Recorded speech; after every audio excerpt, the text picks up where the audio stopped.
بسم اللہ الرحمن الرحیم، میں ہوں ڈاکٹر شاہ نواز ایم کے دل۔ ذہنی صحت کی بات ڈاکٹر شاہ نواز کے ساتھ کے پروگرام میں آپ کے سامنے حاضر ہیں، اور ایم کے گلوب ٹی وی آپ کا اپنا چینل، جس میں ہم پچھلی بار بہت ساری نفسیاتی بیماریوں کے حوالے سے بات چیت کر چکے ہیں۔ تو آج ہم جاننا چاہیں گے کہ یہ ہسٹیریا کیا ہے، یہ کنورجن ڈس آرڈر ہے کیا، یہ ڈسوسیٹیو ڈس آرڈر کیا ہے، اس کی علامات کیا ہیں، اس کا کرائٹیریا کیا ہے، اس کو کس طرح دیکھا جائے اس کے اندر، اور اس کا ٹریٹمنٹ کیسے کیا جائے۔ جب ہم ہسٹیریا یا کنورجن ڈس آرڈر کی بات کرتے ہیں تو اس کے اندر نیورولوجیکل سمپٹم آتے ہیں، یعنی کہ اعصابی چیزیں آتی ہیں، جیسے کہ کمزوری ہو جانا، عجیب حرکتیں کرنا، بغیر مرگی کے جیسے دورے پڑنا، دل پکڑ لینا، چیخنا، چلانا، بے ہوش ہو جانا، اور عجیب قسم کی چیزیں ہوتی ہیں جس میں پیشنٹ ڈسٹریس میں آ جاتا ہے اور اس کی روٹین جو ہے نا امپیئر ہو جاتی ہے اور وہ کسی کام کا نہیں رہتا۔ جب ہم اس کی اعداد و شمار کی بات کرتے ہیں، ایپیڈیمولوجی کی بات کرتے ہیں، تو ہمیں بڑے عجیب نمبر ملتے ہیں کہ ینگ ایج میں ہوتا ہے، فیمیل میں زیادہ ہوتا ہے، اور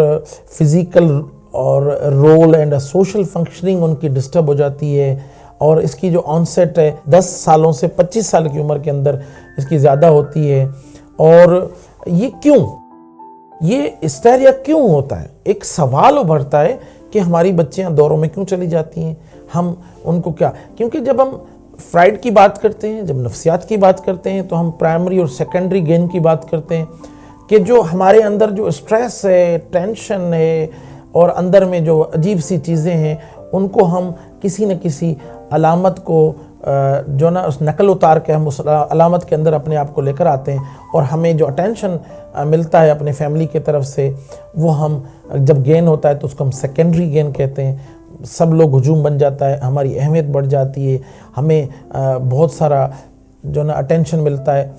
لیکن اس کے اندر ہوتا کیا ہے کہ نان ایپیلیپٹک سیئرس ہوتے ہیں، یعنی کہ عجیب قسم کے مرگی جیسے دورے تو ہوتے ہیں، لیکن وہ مرگی نہیں ہوتی، وہ ایپیلیپسی نہیں ہوتی، اور اس کے اندر کمزوری ہو جاتی ہے، فالج کے قسم جس طرح ہوتے ہیں، دل پکڑ کے بیٹھ جاتا ہے، ہاتھ پاؤں شل ہو جاتے ہیں، اور 2-2 3-3 4-4 گھنٹے بچیاں یا جو پیشنٹ ہوتا ہے وہ بے ہوش پڑا ہوتا ہے۔ وہ جب اس کو پیاس لگتی ہے تو اٹھ جاتا ہے، جب اس کو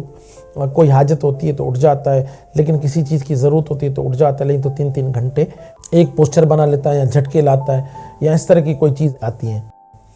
اور عجیب سی حرکتیں کرتا ہے، مومنٹس کرتا ہے، ایب نارمل مومنٹس کرتا ہے، اور اس کی جو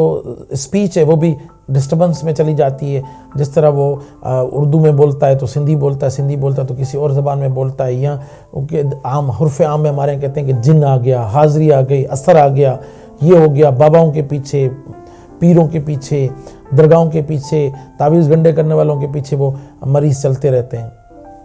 اور عجیب جو ڈسٹربنس جس طرح ہوتی جاتی ہے نا، وہ ہمیں پریشان کرتی رہتی ہے، اور عجیب علامتیں ان کے اندر، عجیب سی چیزیں جو نا بڑھنا شروع ہو جاتی ہیں، اور بے ہوشی اس حد تک بڑھ جاتی ہے کہ پھر ہمیں ڈاکٹر کے پاس آنا پڑتا ہے۔ لیکن ہمارے جو ڈاکٹرس ہیں ان کے ساتھ یہ ہے کہ سائیکیٹرسٹ کے علاوہ جب وہ مریض کسی کے پاس جاتا ہے تو وہ مس ہینڈل ہو جاتا ہے، وہ اس کو NG پاس کرتے ہیں، کیتھیٹر کرتے ہیں، اور عجیب انجیکشن لگاتے ہیں تاکہ اس کو پین دیں، درد دیں، اور وہ اپنے اس دورے میں سے باہر نکل آئے۔ اور بہت ساری بچیاں آ جاتی ہیں، اور کچھ بچیوں کے وہ بیماری اور مزید بڑھ جاتی ہے اور اسٹکپ ہو جاتی ہے۔ جب تک اس سے بات نہیں کی جائے گی، جب تک اس کی سنی نہیں جائے گی، تو کیا ہوگا؟ یہی ہوگا کہ ہماری بچیاں ایک اسپتال سے دوسرے اسپتال، دوسرے اسپتال سے تیسرے اسپتال، اس طرح ہم گھومتے رہیں گے۔ بیسیکلی ہسٹیریا پرانے زمانے میں قبل مسیح سے لے کر چلتا ہوا آ رہا ہے، کہ کہتے تھے کہ یہ جو نا اوپر کا اثر نہیں ہے، لیکن یہ وانڈرنگ وومب ہے، یعنی کہ وہ کہتے تھے بچے دانی ادھر ادھر ہو جاتی ہے تو پھر اس میں آتا ہے۔ پرانے زمانے سے لے کر اب تک جو کتابیں آئی ہیں،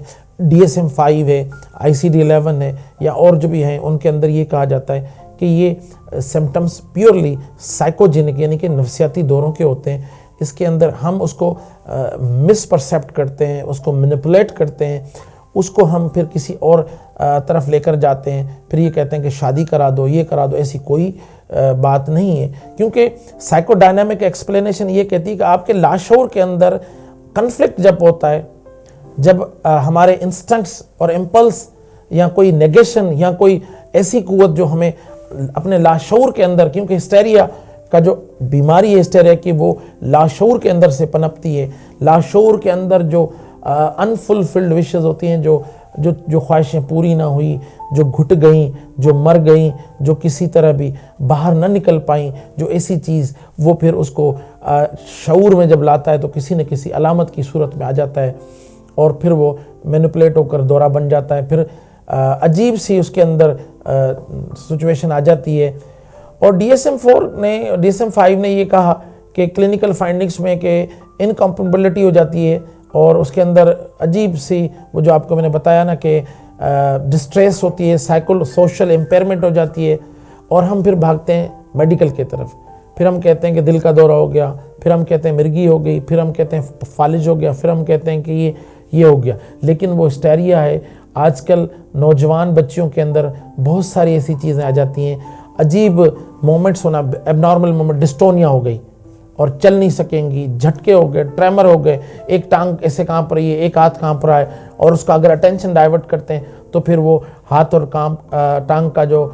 کانپنا ہے نا وہ ختم ہو جاتا ہے, اور پین کی سینسیشن ختم ہو جاتی ہے, ٹچ کی سینسیشن ختم ہو جاتی ہے, ڈبل ویژن ہو جاتا ہے, اندھا بندہ یعنی کہ بلائنڈنس شو کرتے ہیں, اور کبھی کبھار ٹنل ویژن ہو جاتی ہے, کبھی کبھار سن نہیں سکتا, کبھی سونگ نہیں سکتا, عجیب قسم کی سینسری ٹائپ کی وہ. کیونکہ اس کے اندر آپ کو میں بتلاتا چلوں کہ ہسٹیریا کے اندر یا کنورژن ڈس آرڈر کے اندر یا ڈسوسیٹیو ڈس آرڈر کے اندر اکثر بچیوں میں جو ہماری 10 سے 25 سال کی عمر میں, اب 35 سال, ابھی ہماری جو پریکٹس ہے اس کے اندر ابھی جو نا 50 سال کی فیمیلز میں بھی آ رہا ہے. اب جو بڑی اہم بات آپ سے شیئر کر رہا ہوں کہ میل پیشنٹس میں بھی اس کا آ رہا ہے, ایسا گلا بند ہو رہا ہے, اور گلے کے اندر کوئی گولا بن گیا ہے, کوئی لمپ بن گیا ہے, تھروٹ بند ہو گیا ہے, اور اس کے اندر مکس ٹائپ بھی آتے ہیں. تو اس کے اندر کیا ہوتا ہے کہ جو نا فالج جیسا اثر بھی ہوتا ہے, اور آنکھوں سے نظر نہیں آتا. مریض کہتا ہے کہ میں کچھ دیکھ نہیں پاتا ہوں اور یہ مجھے یہ ہو گیا ہے, لیکن وہ اس طرح ہوتا نہیں ہے کیونکہ یہ نان ایپیلیپٹک ہے, یہ سائیکیٹرک النس ہے. اس کے اندر سومیٹک علامتیں بھی آتی ہیں, یعنی کہ جسمانی علامتیں بھی آتی ہیں, اور اس کے اندر آنکھوں کی پلکیں گر جاتی ہیں, اس کے اندر بہت ساری کچھ عجیب سی چیزیں ہو جاتی ہیں. اور ہمارے یہاں کیا کہتے ہیں کہ کوئی مکر کر رہی ہے بچی, کوئی یہ کر رہی ہے, کچھ یہ کر رہی ہے, ایسی کوئی بات نہیں ہے. میں آج MK گلوب ٹی وی کے توسط سے آپ بہنوں کو, بھائیوں کو, دوستوں کو, والدین کو, سننے والوں کو, دیکھنے والوں کو, سب کو ایک چیز کلیئر کر دوں کہ یہ نفسیاتی دورہ ہوتا ہے. کہیں نہ کہیں کوئی ایسا ٹراما, کہیں نہ کوئی ایسی چیز, کہیں نہ کوئی میڈیکل ہسٹری, کہیں نہ کوئی احساس کمتری, کہیں نہ کوئی ایسی بات, کہیں نہ کوئی ایسی ڈرانا خواب, کوئی نہ کوئی ایسی چیز جو اس بچے کی شخصیت کے اندر, کہیں نہیں بچی کی شخصیت کے اندر, بچے کی شخصیت کے اندر کہیں نہ کہیں کوئی لانجا رہ جاتا ہے, تو پھر وہ ساری چیزیں ہوتی ہیں. اور ہم اکثر ہمارے دوست کہتے ہیں کہ ان کا CT اسکین کرائیں, یہ رپورٹ کرائیں, وہ رپورٹ کرائیں, وہ کرائیں. تو ہم ڈاکٹرز کیا کرتے ہیں کہ مریض کے والدین اور رشتہ داروں کے مطمئن کرنے کے لیے, سیٹسفائی کرنے کے لیے, ان کو بہتر طریقے سے کرنے کے لیے ہم ان کو کوئی نہ کوئی میڈیکل کی کوئی نہ کوئی ٹیسٹ بتا دیتے, لیکن وہ ہوتی نہیں ہے. اب جب ہم آتے ہیں اس کا جو نیکسٹ کمپوننٹ ہے کہ کرنا کیا چاہیے, اس کے اسباب تو بتا دیے ڈاکٹر صاحب, اور ہماری بڑی بوڑھیاں کہتی ہیں اس بچے کی شادی کرا دو. میری بہن, میری ماں, اس کی شادی سے اس کا مسئلہ حل نہیں ہوگا. اس کے لاشعور کے اندر جو باتیں اس کو تنگ کر رہی ہیں, جو خواہشات اس کو تنگ کر رہی ہیں, جو معاملات اس کو ڈسٹرب کر رہے ہیں, جو اس کو اس ہسٹیریا کی طرف یا کنورژن ریئیکشن کی طرف یا ڈسوسیٹیو ڈس آرڈر کی طرف لے کر جا رہے ہیں, وہ سب کے سب اس بچی کو کہیں نہ کہیں پریشان کر رہے ہیں. تو اب ہم نے سب سے پہلا جو کمپوننٹ ہے کہ ہم تھراپیز شروع کرنے سے پہلے فیملی کو ایجوکیٹ کرتے ہیں. ہوتا کیا ہے کہ جو ہسٹیریا کا مریض ہوتا ہے اس کا ایک ٹائم پیریڈ ہوتا ہے, جب تک اس کو انڈرسٹینڈ نہ کیا جائے, جب تک اس کو سمجھا نہ جائے, جب تک اس کو ڈاکٹر کے سامنے یا سائیکیٹرسٹ کے سامنے دورہ نہ آئے, تب تک ڈاکٹر بھی بلائنڈ ہوتا ہے, اس کو ایپیلیپسی کر کے ٹریٹ کرتے ہیں, کوئی کس کو کیا کرتے ہیں, کس طرح کیا کرتے ہیں, اور پھر اس طرح مس مینج ہوتا ہے. اور دوسرا یہ ہوتا ہے کہ ہم ڈاکٹرز بھی ڈائریکٹ کنفرنٹیشن کے ساتھ آتے ہیں, تضاد میں آ جاتے ہیں, اس کے ساتھ مقابلے کی سوچ میں, نہیں تمہیں یہ نہیں ہے, تمہیں وہ نہیں ہے, تمہیں وہ نہیں. ایسے نہیں کرنا. فیملی کو ایجوکیٹ کرنا ہے, اس کی تھراپی کرنی ہے, اس کو ری ایشورنس دینی ہے, اس کو اسٹریس میں سے نکالنا ہے, اور کنفرنٹیشن یعنی کہ مد مقابل ہونے کی والی جو عادت ہے اس کو اوائڈ کرنا ہے, اس سے باہر نکلنا ہے, اور اس کے معاملات کو دیکھنا ہے. ہم فزیکل تھراپی بھی دیتے ہیں, ہم کوگنیٹو بیہیویئرل تھراپی بھی دیتے ہیں, اور ہماری اور بھی تھراپیز ہیں وہ بھی ہم کرتے ہیں، لیکن اس سب میں ہم پہلے والدین سے بات کریں گے. ہم والدین سے نہیں بات کریں گے تب ایشو ریزالو نہیں ہوگا. جب تک ایشو ریزالو نہیں ہوگا تب تک ہم کسی بھی صورت میں اس بچی کے ساتھ ایک سمجھ لیں کہ اس کی ٹریٹمنٹ کی مد میں ہم اس کے ساتھ بڑی عجیب طریقے سے بیہیو کر رہے ہیں. ہاں، ایک سوال آتا ہے آپ کے ذہنوں میں، دیکھنے والوں کے ذہنوں میں بھی آ رہا ہوگا کہ ڈاکٹر صاحب آپ تھراپی کی بات کر رہے ہیں، سائیکو تھراپی کی بات کر رہے ہیں، فزیکل تھراپی کی بات کر رہے ہیں، کوگنیٹو بیہیویئر تھراپی کی بات کر رہے ہیں، یا ریشنل ایموشنل تھراپی کی بات کر رہے ہیں، وہاں آپ ٹریٹمنٹ کیا دیں گے؟ آپ ان کو کوئی دوا دیں گے؟ تو ہاں بالکل یہ ہوتا ہے کہ کوماربڈ ڈپریشن ہے، اگر اس کے ساتھ مایوسی ہے یا کوئی اس کی ایسی چیز ہے یا اس کے اندر کوئی انگزائٹی ہے یا کچھ اور چیز ہے، تو ہم اس کے ساتھ اینٹی ڈپریسنٹ ایڈ کر دیتے ہیں، کوماربڈ انگزائٹی کو اور اینٹی ڈپریسنٹ کو. ہم کبھی کبھار اس کی جو اور علامات ہوتی ہیں اس کو کرٹیل کرنے کے لیے ہم جو ہے نا کنزرویٹو تھراپی کے طور پہ ہم اس کو کیا کہتے ہیں کہ وہ اینٹی سائیکوٹک دے دیتے ہیں. کبھی کبھار ہم anti epileptics just to satisfy low dose میں، یا کسی طرح اگر ہمیں کوئی ایسی چیز ملتی ہے اینگر ریڈیوس کرنے کے لیے موڈ اسٹیبلائزر کے طور پہ ہم کوئی اینٹی ایپیلیپٹک ڈرگ دے دیتے ہیں. اور ہمیں ان کو مانیٹر کرنا ہوتا ہے کہ میڈیکل ایشو نہ ہو، کوئی سائیکیٹرک النس اس کے ساتھ کوماربڈ نہ ہو، یعنی کہ ساتھ ساتھ چلتی ہوئی. مثال کے طور پہ ایک بچی، ایک بچہ، ایک پیشنٹ آپ کے پاس ہسٹیریکا سے میرے پاس ہسٹیریکا آیا تو میں اس کو دیکھوں گا، اس کو مانیٹر کروں گا کہ اس کو کوئی ہیلتھ کا پرابلم تو نہیں ہے، کوئی جنرل فزیکل ہیلتھ کا میڈیکل کا ایشو تو نہیں ہے، کوئی سائیکیٹرک ایشو تو نہیں ہے. تو ہم اس کی کنزرویٹو اپروچ لیں گے اس کی پرائمری کیئر کلینک پہ کہ ہم اس کی اوائڈ کریں گے انویسٹیگیشن اور لمبی چوڑی چیزیں. دیکھیں، جو ڈاکٹر، جو سائیکیٹرسٹ اس مریض سے بات نہیں کرے گا، اس کی فیملی کو انوالو نہیں کرے گا، اس کو ساتھ لے کے نہیں چلے گا، تب تک میں گارنٹی کرتا ہوں کہ وہ بچی ٹھیک نہیں ہوگی، وہ پیشنٹ ٹھیک نہیں ہوگا، وہ مریض ٹھیک نہیں ہوگا. جب تک سائیکیٹرسٹ اس میں انوالو نہیں ہوگا، اس کی فیملی اور اس کی اسکروٹننگ نہیں کرے گا، اس کے اندر جو معاملات ہیں جس کی وجہ سے جو اصل ایشو ہو رہا ہے. آج کل ایون آپ کے اندر سوسائڈ ریٹ بھی بڑھ گیا ہے ہمارے معاشرے کے اندر، موبائل نہ دینے کی وجہ سے، موبائل چھیننے کی وجہ سے، موبائل گھر والوں نے لے لیا یا کسی اور وجہ سے کوئی الٹی سیدھی بات ہو گئی جس کی وجہ سے پھر ان کے اندر اینگر ڈیولپ ہوتی ہے، پھر سوسائڈل ٹینڈنسیز بھی آ جاتی ہیں. لیکن جو ہسٹیریا ہے اس کے اندر، ہسٹیریکل پیشنٹ کے اندر سوسائڈ کا کوئی اتنا ریشو نہیں ہے، لیکن وہ تھریٹ لیول کرتے ہیں کیونکہ ان کو اٹینشن چاہیے، ان کو اپنا ایشو جو ہے نا وہ ریزالو ہونا دیکھنا چاہتے ہیں. وہ کہتے ہیں کہ جو بیماری ہے، جو معاملات ہیں، جس طرح جو ہچکیاں آ رہی ہیں، سانس بند ہو رہا، بڑی بڑی سانسیں لے رہی ہے، بیہوش ہو رہی ہے، سنائی نہیں دے رہا، نظر نہیں آ رہا، اور جو ہے نا فالج کا اٹیک ہو گیا اور 3 4 گھنٹے وہ مریض پڑی رہتی ہے. تو اس صورتحال میں اس کو نکالنے کے لیے ہم نے سب سے پہلے ایجوکیٹ کرنا ہے، اس کے بعد ری ایشورنس کرنی ہے، اس کے بعد ہم نے میڈیکل کی جو بھی ہمارے اس ٹائم کی علامات ہوں گی، جو وجوہات ہوں گی، جو ضرورت ہوگی، اس کے حساب سے ہم نے اینٹی ڈپریسنٹ دینی ہے، اینگزولائٹک دینی ہے، اینٹی سائیکوٹک دینی ہے، موڈ اسٹیبلائزر دینی ہے،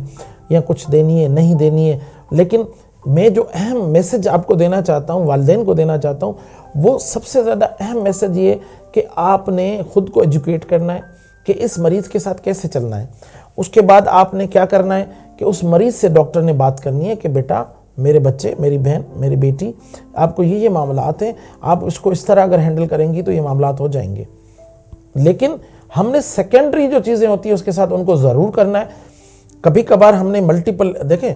ہم یہ دوسری ان کی جو علامات ہوتی ہیں نا وہ دوسری بیماریوں کا نقل ہوتی ہے، یعنی کہ وہ نقل کرتے ہیں، ممک کرتے ہیں کہ فالج کس طرح ہوتا ہے، وہ دیکھ لیا کہ فالج والے مریض کو کتنا اٹینشن دیتے ہیں لوگ. اس کا پروگنوسس بڑا بہتر ہے جب تک یہ شدت والی ہے، ایکیوٹ فارم میں ہے اور ارلی ایج میں، اور فیمیل ینگ میں اکثر یہ ہوتی ہے، تو ان کا بڑا اچھا پروگنوسس ہے. ہم ملٹیپل اپروچز کو استعمال کریں گے تو پھر ہم ایسے طریقے سے اس بیماری میں اپنا حصہ ڈال سکتے ہیں. تو انشاءاللہ آپ اس ویڈیو کو شیئر کریں، اس کو لائک کریں، اس پہ کمنٹس دیں. اچھا، ایک چیز اہم بتاتا چلوں کہ اس میں میرے نمبر دیے ہوئے ہیں، اگر کسی بچے کو، کسی بچی کو، کسی والدین کو کوئی سوال کرنا ہے، کوئی مجھ سے سوال کر سکتے ہیں. میرا واٹس ایپ نمبر بھی اس کے اندر ہے، اور اس کے علاوہ میری کلینک کا بھی ایڈریس ہے. میں آن لائن بھی دیکھتا ہوں، اور آن لائن میں کسی سے کوئی پیسے نہیں لیتا ہوں. یہ کار خیر ہے، اس میں آپ آگے بڑھیں، اس کو شیئر کریں گے تو یہ ایجوکیشن ہے، یہ ایک نالج ہے، ہم دوسروں تک پہنچائیں گے. تو آپ اس ایم کے گلوب ٹی وی کو لائک کریں، سبسکرائب کریں، بیل کا آئیکن دبائیں اور اس میں کمنٹس کریں. اور پھر دوسرے کسی ٹاپک پہ، پھر کسی اور پروگرام میں آپ کے ساتھ حاضر ہوں گے. تب تک اجازت دیجیے گا. السلام علیکم.